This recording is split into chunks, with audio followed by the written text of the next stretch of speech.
Hello students, welcome to my channel Meri Kitab. आज हम बात करेंगे राम भक्ति काव्य की। तो हमारा प्रश्न है, राम भक्ति काव्य की प्रमुख विशेषताओं पर प्रकाश डालिए। उत्तर, राम भक्ति की धारा उत्तर भारत में आने से पूर्व दक्षिण भारत में पूरी तरह फैल चुकी थी। वैदिक धर्म के कर्म कांड को न मानने वालों ने वैष्णव धर्म की स्थापना की, जिसमें भगवान की भक्ति का सहारा लिया गया।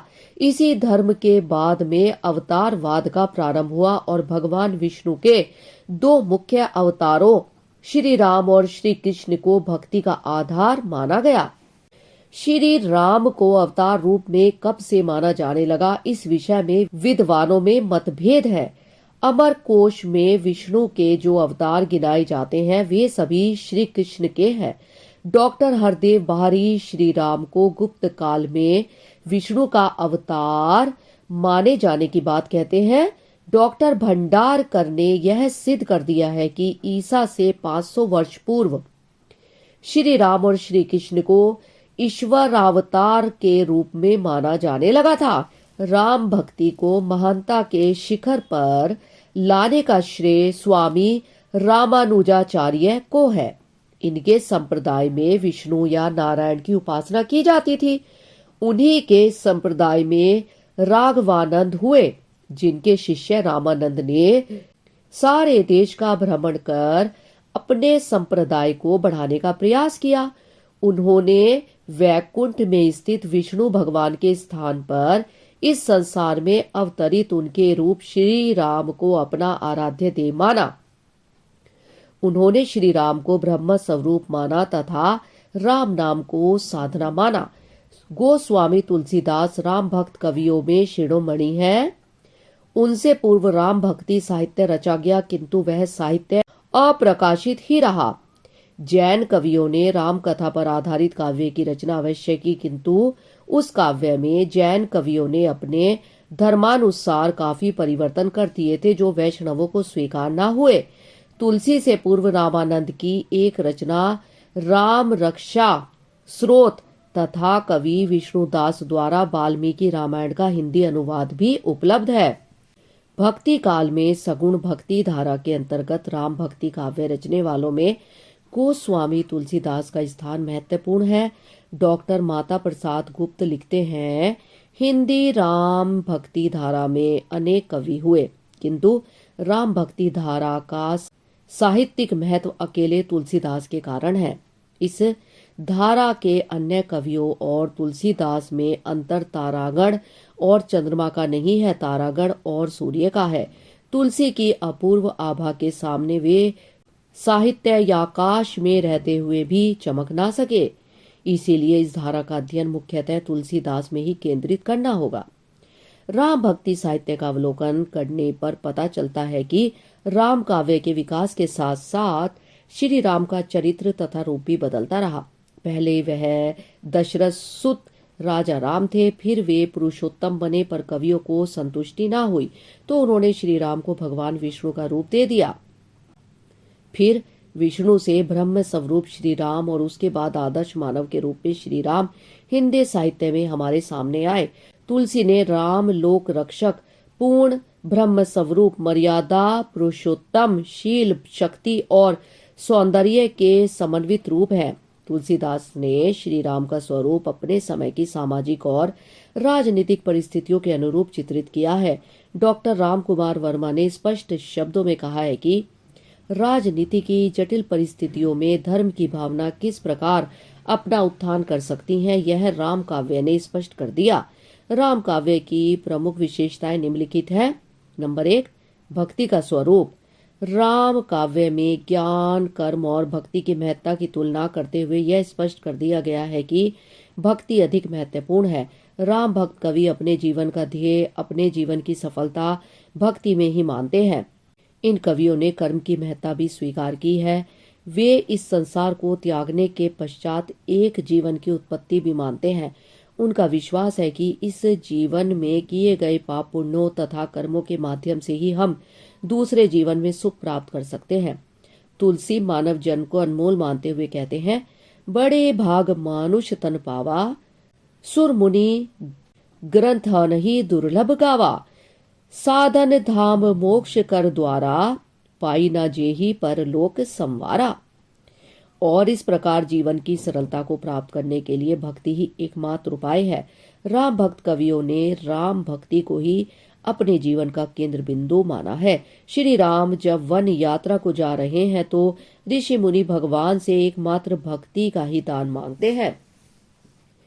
जो गुजन्य तप जन किन्हा, प्रभु केहू देही भक्ति वर लिन्हा। राम भक्त कवि आत्मा और परमात्मा के संबंध को सेवक स्वामी संबंध स्वीकारते हैं। सेवक सेव्य भाव बिनु, भवना तरिय उर्गारी। नंबर 2, व्यापक दृष्टिकोण। राम काव्य का दृष्टिकोण व्यापक है। इसमें न केवल श्री राम की उपासना की गई अपितु शिव, श्री कृष्ण तथा गणेश जी आदि देवताओं को भी पूजा गया। तुलसीदास जी ने मानस में श्री राम के मुख से कहलवाया है, शिव द्रोही मम दास कहावा, सो नर सपने हु ना सुख पावा। साथ ही उन्होंने सेतु बंध के अवसर पर श्री राम से शिव पूजा भी करवाई। दूसरी तरफ मानस के लगभग सभी पात्र दशरथ, वशिष्ठ, लक्ष्मण, भरत आदि बार बार शिव की सौगंध ऐसा कहते हैं। राम भक्त कवियों के व्यापक दृष्टिकोण का ही यह परिणाम हुआ है कि उस समय हिंदू जो वैष्णव, शैव और शाक्त गुटों में बटे हुए थे, एक हो गए। आज हम देखते हैं कि प्रत्येक हिंदू घर में विष्णु या श्री राम, श्री कृष्ण, शिव और शक्ति माता दुर्गा की पूजा समान रूप से होती है। अपने व्यापक दृष्टिकोण के कारण ही राम भक्त कवियों ने भक्ति को सर्वश्रेष्ठ मानने के बावजूद ज्ञान, भक्ति और कर्म को एक सूत्र में पिरोने का प्रयास किया। इस प्रकार उनकी भक्ति भावना की उदारता के दर्शन होते हैं। राम काव्य में सगुण और निर्गुण में भी एकता स्थापित करने का प्रयास किया गया। राम भक्त कवियों की साधना का लक्ष्य निर्गुण भी है और सगुण भी, तो भी भगवान का सगुण रूप भक्ति के लिए सुलभ माना। नंबर 3, लोक कल्याण की भावना। राम भक्त श्री राम को ब्रह्म स्वरूप और भगवान विष्णु का अवतार मानकर भी लोक कल्याण की भावना को नहीं भूले। कृष्ण भक्ति कवियों ने इनकी ओर ना होने के बराबर ध्यान दिया। उन्होंने श्री राम को एक आदर्श मानव, मर्यादा पुरुषोत्तम के रूप में प्रस्तुत किया। वे आदर्श गृहस्थी थे जिन्होंने आदर्श घरेलू जीवन का आदर्श संसार के सामने रखा। श्री राम एक आदर्श पुत्र, भाई, सखा, पति, स्वामी, योद्धा और राजा है। लक्ष्मण आदर्श भाई है, सीता आदर्श पत्नी है, हनुमान आदर्श सेवक है, सुग्रीव और विभीषण आदर्श मित्र है। इस तरह गोस्वामी तुलसीदास ने रामचरितमानस द्वारा जो आदर्श चरित्र समाज के सामने रखे, उससे हिंदू समाज की बहुत सी बुराइयां दूर हुई, हिंदू जाति एक हुई और उसका पारिवारिक जीवन सुखी हुआ। नंबर 4, विभिन्न काव्य शैलियों का समावेश। राम कथा अत्यंत व्यापक है, इसी कारण इसमें विभिन्न शैलियों का समावेश हो गया है। तुलसीदास ने विद्यापति और सूरदास की गीति पद्धति को भी अपनाया है तथा जायसी की दोहा चौपाई शैली को तथा अवधी भाषा को भी अपनाया है। केशव दास की रामचंद्रिका में रीति पद्धति का अनुसरण मिलता है। हृदय राम का हनुमान नाटक संवाद शैली में लिखा गया है। इस प्रकार हम देखते हैं कि राम काव्य में सभी शैलियों का मिश्रित रूप पाया जाता है। जहां तक रस का प्रश्न है, राम काव्य में निर्वेद जन्य शांत रसी प्रधान रहा है। मर्यादा की झलक इस काव्य में स्थान स्थान पर मिलती है। इसी कारण इसमें श्रृंगार और विशेष रूप से संयोग श्रृंगार का पूर्ण परिपाक नहीं हो पाया। राम भक्ति के रसिक संप्रदाय के कुछ कवियों ने श्रृंगार रस का वर्णन अवश्य किया, किंतु जनता ने उसका कुछ खास नोटिस नहीं लिया। तुलसी के मानस में जो एक महाकाव्य है, लगभग सभी रसों का वर्णन देखने को मिलता है। नंबर 5, समन्वय की भावना। राम काव्य के व्यापक दृष्टिकोण के कारण इसे समन्वय का काव्य माना जाता है। तुलसीदास कृत रामचरितमानस तो समन्वय की विराट चेष्टा है। आचार्य हजारी प्रसाद द्विवेदी के शब्दों में उनका सारा काव्य समन्वय की विराट चेष्टा है।